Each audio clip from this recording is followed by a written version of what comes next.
We are going to be imposing a 25% increase. We're going to bring it from 25% to 50%, the tariffs on steel into the United States of America, which will even further secure the steel industry.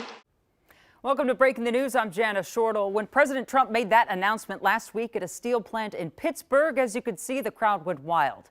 Well, the day of those doubled tariffs on aluminum and steel have become a real thing, and not everybody is cheering. Here's Gordon Severson. We wanted to see how these new tariffs would affect local companies in our area and eventually affect us consumers. So we're going to start out with appliances. There is obviously a lot of metal, aluminum, steel, stainless steel. At Steve's Appliances, nearly everything you see is made of metal. Pricing is still pretty good. Manager Brian Hooverman says it may be a while before customers see higher prices from these new tariffs.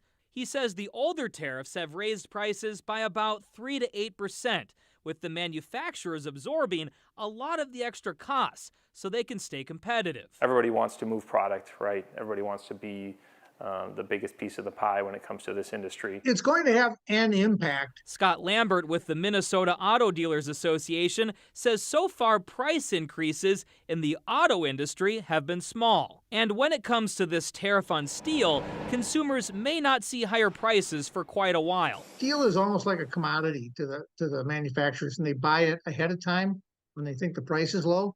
So they'll be working with steel that they've already purchased.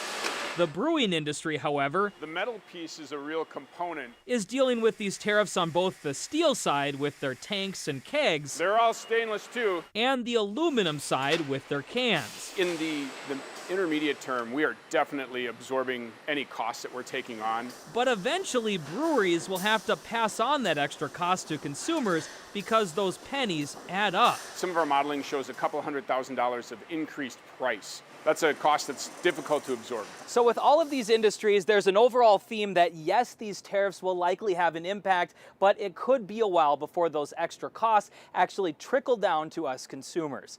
Gordon Severson, KARE 11 News.